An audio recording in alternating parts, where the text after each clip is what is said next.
ಇಂಡಸ್ಟ್ರಿಯಲ್ಲಿ ಕೆಲವರು ನಮ್ಮ ಡೈರೆಕ್ಟರ್ಸ್ ಅಂತ ಇರ್ತಾರೆ, ಅಂದರೆ ಅವ್ರು ಸಿನಿಮಾ ಮಾಡ್ತಾರೆ ಅಂದ್ರೆ ನಾವು ಹಾಡು ಬರಿತೀವಿ ಅಂತ ಫಿಕ್ಸ್ ಆಗ್ಬೋದು. ಅದರಲ್ಲಿ ಮೊದಲ ಸಾಲಲ್ಲಿ ಚೈತನ್ಯ ಸರ್ ಇರ್ತಾರೆ. ರೌಡಿಸಮ್ ಸಬ್ಜೆಕ್ಟ್ನ ಕೆಲವು ನಿರ್ದೇಶಕರ ಕೈಗೆ ಕೊಟ್ಟರೆ ಅದೊಂದು ಮಾಸ್ ಸಿನಿಮಾ ಆಗುತ್ತೆ, ಮಾಸ್ ಎಂಟರ್ಟೈನರ್ ಸಿನಿಮಾ ಆಗ್ಬೋದು, ಅದು ಚೆನ್ನಾಗಿರುತ್ತೆ. ಬಟ್ ಚೈತನ್ಯ ಸರ್ ಥರದವ್ರ ಕೈಗೆ ಕೊಟ್ಟರೆ ಅದು ಕಲ್ಟ್ ಸಿನಿಮಾ ಆಗುತ್ತೆ. ಅದಕ್ಕೆ ಸಾಕ್ಷಿ ಆ ದಿನಗಳು ಆಲ್ರೆಡಿ. ಇನ್ನೊಂದು ಮತ್ತೊಮ್ಮೆ ಅದು ಪ್ರೂವ್ ಆಗ್ಲಿಕ್ಕಿದೆ. ಈ ಸಲ ಕಪ್ ನಮ್ದೇ ಅನ್ನೋ ಥರ RCB 2ನೇ ಸರಿ ಕಪ್ ಗೆಲ್ಲುವ ಥರ ಬಹುಶಃ ಈ ಸಲ ಮತ್ತೆ ಅವರು ಕಪ್ ಹೊಡಿತಾರೆ ಅಂತ. ಜೊತೆಗೆ ಟೈಟಲ್ ಬಲರಾಮನ ದಿನಗಳು, ಅದಕ್ಕೆ ಸುಮ್ಮನೆ ಕಣ್ಣು ಮುಚ್ಕೊಂಡು ಕನ್ನಡದಲ್ಲಿ ಈಗ ಯಾರು ಅದಕ್ಕೆ ಸೂಟ್ ಆಗ್ತಾರೆ ಅಂದರೆ ವಿನೋದ್ ಸರ್. ಅಷ್ಟು ಚೆನ್ನಾಗಿ ಅಲ್ಲಿ ಅವ್ರು ಮೋಲ್ಡ್ ಆದಂಗೆ ಕಾಣಿಸ್ತಾ ಇದೆ ನನಗೆ. ನಾನು ಚಿಕ್ಕ ಚಿಕ್ಕ ಪುಟ್ಟ ಬಿಟ್ಗಳು ನೋಡಿದ್ದೀನಿ, ಸರ್ ತೋರಿಸಿದ್ದಾರೆ. ತುಂಬ ಪಾತ್ರದಲ್ಲಿ ತನ್ಮಯರಾಗಿ ವಿಲೀನ ಆಗ್ಬಿಟ್ಟಿದ್ದಾರೆ ಅಂತ ಅನ್ಸುತ್ತೆ.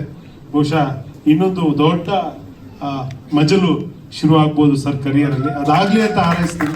ಕನ್ನಡ ಇಂಡಸ್ಟ್ರಿ ಕೂಡ ಅದಾಗಬೇಕು, ಒಳ್ಳೇದಾಗಲಿ. ನಾನು ಬರೆದ ಹಾಡುಗಳು ನಾನಿನ್ನೂ ನೋಡಿಲ್ಲ, ಆಮೇಲೆ ಅದ್ರ ಬಗ್ಗೆ ಕಂಪ್ಲೀಟ್ ಮಾಡ್ತೀನಿ. ಸೊ ಹಲವಾರು ವರ್ಷಗಳಿಂದ ಚೈತನ್ಯ ಸರ್ಗಳ ಸಿನಿಮಾಗಳು ಅಷ್ಟೇ ಅಲ್ಲ, ಅದ್ರ ಜೊತೆಗೆ ಅದ್ಭುತವಾದಂಥ ಹಾಡುಗಳನ್ನ ಕೊಟ್ಟಂತ ಒಬ್ಬ ನಿರ್ದೇಶಕ. ಸೊ ಚೈತನ್ಯ ಸರ್ ಜೊತೆ ನಾನು ಇದಕ್ಕೂ ಮುಂಚೆ ಒಂದು ನಾನ್ ಫಿಲ್ಮಿ ಪ್ರಾಜೆಕ್ಟ್ ಅಲ್ಲಿ ಕೆಲಸ ಮಾಡಿದೆ. ಅಲ್ಲೊಂದು 2 to 3 years ಅವ್ರ ಜೊತೆ ಸ್ಪೆಂಡ್ ಮಾಡಿದೆ. ಸೊ ಬೇಸಿಕಲಿ ನಾವು ಲಿರಿಕ್ಸಿಸ್ಟ್ ಆಗಿರ್ಬೋದು ಅಥವಾ ಕಂಪೋಸರ್ಸ್ ನಾವು ಏನೇ ಮಾಡಿದ್ರು ಕೂಡ ಅದನ್ನ ಸೆಲೆಕ್ಟ್ ಮಾಡೋ ಪ್ರೋಸೆಸ್ ಇದೆಯಲ್ಲ, ಅದು ತುಂಬಾ ಮುಖ್ಯ ಆಗುತ್ತೆ. ನಾವು ಒಂದು 5 ಲೈನ್ ಕೊಟ್ರೆ ಅದ್ರಲ್ಲಿ ಒಂದು 2-3 ಲೈನ್ ಸುಮಾರಾಗಿದ್ದು, ಒಂದು 3 ಲೈನ್ ತುಂಬಾ ಚೆನ್ನಾಗಿದ್ರೆ ಆ 3 ಲೈನಲ್ಲಿ ಅಥವಾ 1 ಲೈನ್ ಚೆನ್ನಾಗಿ ಅದು ಏನು ಪಿಕ್ ಮಾಡ್ತಾರಲ್ಲ ಅದು ತುಂಬಾ ಮುಖ್ಯ ಆಗುತ್ತೆ. ಅದು ನಾವೇ ಬರ್ದಿದ್ದು ನಮ್ಮ ಹೆಸರಲ್ಲೇ ಇದ್ರು ಕೂಡ ಅದನ್ನ ಸೆಲೆಕ್ಟ್ ಮಾಡೋ ಪ್ರೋಸೆಸ್ ಇದೆಯಲ್ಲ, ಅದು ತುಂಬಾ ಮುಖ್ಯ ಆಗುತ್ತೆ. ಸೊ ಚೈತನ್ಯ ಸರ್ ಜೊತೆ ನಾನು ವರ್ಕ್ ಮಾಡಿದಾಗಲೇ ಅವರ ಪಲ್ಸ್ ಆಗಿರ್ಬೋದು, ಅವ್ರು ನಮಗೆ ಪಾಸ್ ಮಾಡುವಂಥ ವೈಬ್ ಆಗಿರ್ಬೋದು, ಮತ್ತೆ ಅವ್ರು ಕೊಡುವಂಥ ಇನ್ಪುಟ್ಸ್ಗಳು ತುಂಬಾನೇ ವರ್ಕ್ ಆಗಿತ್ತು. ಸೊ ಹಾಗಾಗಿ ಬಲರಾಮನ ದಿನಗಳು ಅನೌನ್ಸ್ ಆದಾಗ ನಾನು ತುಂಬಾ ನಿರೀಕ್ಷೆಯಲ್ಲಿದ್ದೆ, ಅಂದ್ರೆ ಅವ್ರ ಜೊತೆ ಸಿನಿಮಾದಲ್ಲಿ ಕೆಲಸ ಮಾಡಬೇಕು ಅಂತ. ಆ ನಿರೀಕ್ಷೆಗೆ ಮತ್ತು ಆಸೆಗೆ ಇನ್ನೊಂದು ಮುಖ್ಯ ಕಾರಣ ಅಂದ್ರೆ ಸಂತೋಷ್ ನಾರಾಯಣ್ ಸರ್. ಸೊ ಈ ಸಿನಿಮಾದಲ್ಲಿ ಎಲ್ಲ ದಿಗ್ಗಜ ರೈಟರ್ಸ್ ಬರೆದಿದ್ದಾರೆ, ಕವಿ ಸರ್ ಆಗಿರ್ಬೋದು, Jayant sir, Nagendra Prasad sir. So ಅದ್ರ ಜೊತೆಗೆ ಈಗಿನ ಜನರೇಷನ್ನ ನಾನು ಮತ್ತೆ ನಾಗಾರ್ಜುನ ಶರ್ಮಾ ಅವ್ರಿಗೂ ಕೂಡ ಅವಕಾಶ ಕೊಟ್ಟಿದ್ದಕ್ಕೆ thank you so much sir. ಮತ್ತೆ ಪದ್ಮಾವತಿ ಮೇಡಮ್ಗೆ, ನನ್ನ ತಾಯಿ ಹೆಸರು ಕೂಡ ಪದ್ಮಾವತಿ, ಹಾಗಾಗಿ ನನಗೊಂದು ಆತ್ಮೀಯತೆ. Thank you so much. Thank you Chaitanya sir. ಮನಸ್ಸಲ್ಲಿ ಹಿಡಿದಿದ್ದಕ್ಕೆ ತುಂಬಾ ನ್ಯೂಸ್ ಆಗಿತ್ತು. ಕೇಳೋಣ ಅನ್ಕೊಂಡೆ, ನೀವು ಬೈದ್ಬಿಟ್ರೆ ಅಂತ ಸೈಲೆಂಟ್ ಆಗಿಬಿಟ್ಟೆ. ಇಲ್ಲ, ಆಕ್ಚುಲಿ ಬಲರಾಮನ ದಿನಗಳು ಸರ್ ಎಲ್ಲರೂ ಹೇಳ್ತಾ ಇದ್ದಾರೆ ಆ ದಿನಗಳು ಅಂತ. ಬಟ್ ಆ ದಿನಗಳು ನಾನು ನೋಡಿದ್ದೀನಿ. ಬಲರಾಮ ದಿನಗಳು I think it will overtake all that credits that you are given to ಆ ದಿನಗಳು ಸರ್. ತುಂಬಾ ಚೆನ್ನಾಗಿದೆ ಆ ದಿನಗಳು. ಅದಕ್ಕಿಂತ ನೆಕ್ಸ್ಟ್ ಲೆವೆಲ್ ಅಂದರೆ ನಾನು ಕೆಲಸ ಮಾಡಿರೋದಕ್ಕೆ ಹೇಳ್ತಾ ಇದ್ದೀನಿ. ಬಲರಾಮನ ದಿನಗಳು ಎಲ್ಲರಿಗೂ ಒಂದು ಫೀಲ್ ಇರುತ್ತೆ. ಒಂದು ಸಿನಿಮಾ ಇವಾಗ ಒಂದು ಬರೀ ಮಳೆ ಇರೋ ಸಿನಿಮಾ ಇದ್ರೆ ಹೊರಗೆ ಬಂದರೆ ಥಿಯೇಟ್ರಿಂದ ಒಂದು ಮಳೆ ಬರ್ತಿತ್ತಲ್ಲ ಇಷ್ಟೊತ್ತು ಅನ್ನೋ ಒಂದು ಫೀಲ್, ನಾಸ್ಟಾಲ್ಜಿಕ್ ಫೀಲ್ ಕೊಡುತ್ತೆ. ಬಲರಾಮನ ದಿನಗಳು ನೋಡ್ಬಿಟ್ಟು ಹೊರಗಡೆ ಬಂದರೆ you will feel the 80s Bangalore. ಅದು ಫೀಲ್ ಆಗುತ್ತೆ. ಪ್ರತಿ ಒಂದು ಸೀನಲ್ಲೂ ಒಂದು ಬ್ಯಾಕ್ ಡ್ರಾಪಿಂದ ಹಿಡಿದು ಪ್ರತಿ ಒಂದು ಸೀನು ಎಷ್ಟು ಚೆನ್ನಾಗಿ 80s ಕರ್ಕೊಂಡು ಹೋಗಿದ್ದಾರೆ ಸಿನಿಮಾನಲ್ಲಿ ಅಂದರೆ I really loved it sir. Because Balarama ಆ ದಿನಗಳು ನೋಡಿದಾಗ ನನಗೊಂದು ಆಸೆ ಇತ್ತು, ಈ ಥರ ಒಂದು ಕಲ್ಟ್ ಸಿನಿಮಾನಲ್ಲಿ ಒಂದು ಒಳ್ಳೆ ಗ್ಯಾಂಗ್ಸ್ಟರ್ ಥರ ಮಾಡಿದರೆ ಹೇಗಿರ್ತಿತ್ತು ಅಂತ. And that opportunity I got here. Thank you so much for that. And of course ನಮ್ಮ producers, they are family to me. ಪ್ರತಿದಿನ ನಗ್ನಗ್ತಾ ವೆಲ್ಕಮ್ ಮಾಡಿ ಹಾಗೆ ಕಳಿಸ್ಕೊಡ್ತಿದ್ರು. ಆ್ಯಂಡ್ ಯಾವುದಕ್ಕೂ ಕಡಿಮೆ ಮಾಡಿಲ್ಲ. ಆ್ಯಂಡ್ ವಿನೋದ್ ಸರ್, ನಾನು ಇದನ್ನು ಹೇಳಲೇಬೇಕು. ಕತ್ತಿ ಅನ್ನೋ ಒಂದು ಕ್ಯಾರೆಕ್ಟರ್ ಹೇಳ್ಬೋದಾ ಸರ್? ಅಂದರೆ ಅದು ಒಂದು ಪರ್ಟಿಕ್ಯುಲರ್ ಬಾಡಿ ಲ್ಯಾಂಗ್ವೇಜ್ ಬೇಕಾಗಿತ್ತು ಅದಕ್ಕೆ. ಆ್ಯಂಡ್ ನಾನು ಇವತ್ತವರೆಗೂ ಮಾಡಿರೋದ್ರಲ್ಲಿ ಆ ಥರ ಕ್ಯಾರೆಕ್ಟರ್ ನಾನು ಮಾಡಿಲ್ಲ. ಅದನ್ನು ಡೆವಲಪ್ ಮಾಡೋದಕ್ಕೆ ಹೆಲ್ಪ್ ಮಾಡಿದ್ದು ವಿನೋದ್ ಸರ್. ಈ ಸಚ್ ಅ ಸ್ವೀಟ್ ಆರ್ಟ್. ಬೆಳಗ್ಗೆಯಿಂದ ಸಂಜೆವರೆಗೂ ಅವ್ರದ್ದೇ ಒಂದು ಅಷ್ಟಿರ್ತಿತ್ತು ಕೆಲಸ. ಅದನ್ನು ಬಿಟ್ಟು ನಮ್ಮ ಒಂದು ಸೀನ್ಗೆ ಇನ್ವಾಲ್ವ್ ಆಗಿ ಈ ಥರ ಬಂದರೆ ಚೆನ್ನಾಗಿರುತ್ತೆ, ಈ ಥರ ಡೈಲಾಗ್ಸು, ಈ ಥರ ಮ್ಯಾನರಿಸಮ್, ಈ ಥರ ಒಂದು ಬಾಡಿ ಲ್ಯಾಂಗ್ವೇಜ್ ಇದ್ದರೆ ಚೆನ್ನಾಗಿರುತ್ತೆ ಅಂತ ಕತ್ತಿ ಸಖತ್ತಾಗಿ ಮಾಡಿದ್ದಾನೆ ಅಂತ ಹೇಳಿಸಿದ್ದು ಅವರು. ಆ್ಯಂಡ್ ಅದಕ್ಕೆಲ್ಲ ಆಪರ್ಚುನಿಟಿ ಕೊಟ್ಟಂಥ Padmavati ma'am, Chaitanya sir, Shreyas sir, thank you so much. And ಈ cinema I think not only cult classic, ಇದು ಬೇರೆನೇ ಲೆವೆಲ್ನಲ್ಲಿರುತ್ತೆ ಈ cinema. Because I have seen every scene.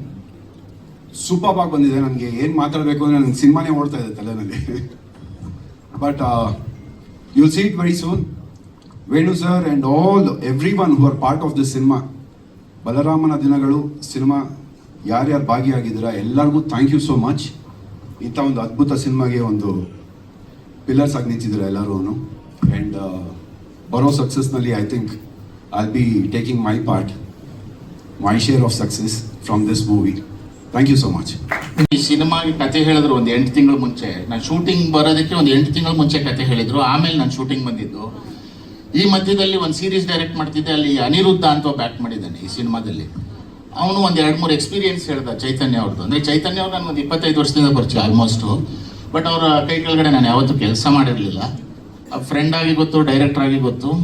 ಸರಿ, ಅವನು ಅನಿರುದ್ಧ ಅನ್ನೋ ನಮ್ದರಲ್ಲಿ ಆ್ಯಕ್ಟ್ ಮಾಡಿದವನು ಮೈಸೂರಲ್ಲಿ ಮಾತಾಡ್ತಾ ಅವನು ಭಯಂಕರ ಟೆಂಪರ್ಮೆಂಟ್ ಕಾಣಲ್ಲ, ಅವರು ಮೈಕೆ ಹೊಡೆದಾಕ್ಬಿಟ್ಟ ಅಂದ. ನಾನು ಇದೇನು ಈ ಹುಚ್ಚರ ಜೊತೆ ಯಾರಪ್ಪ ಕೆಲಸ ಮಾಡ್ತಾರೆ ಸುಮ್ಮನೆ. ಸರಿ, ನಾನು ಆಮೇಲೆ ಫೋನ್ ಬಂದಿರಲಿಲ್ಲ ನನಗೆ. ಸರಿ ಬಿಟ್ರೇನೋ ನನ್ನ ಕ್ಯಾರೆಕ್ಟರು, ನಾನು ಇಲ್ಲ ಅಂತ ಅಂದ್ಕೊಂಡಿದ್ದೆ ಸಿನಿಮಾದಲ್ಲಿ ಇಲ್ಲ ಅಂತ. ಮತ್ತು ಆಮೇಲೆ ನೋಡಿದ್ರೆ ಇನ್ನೊಂದು ಸರ್ತಿ ಫೋನ್ ಬಂತು, ನಿಮ್ಮದು ನೆಕ್ಸ್ಟ್ ವೀಕಲ್ಲಿ ಬಂದ್ಬಿಡುತ್ತೆ ಕ್ಯಾರೆಕ್ಟ್ರು ಅಂತ ಅಂದರು. ಸರಿ, ನಾನು ಅಂದ್ಕೊಂಡಿದ್ದೆ ಹೋಗೋದು ಮೊದಲನೇ ದಿವಸ.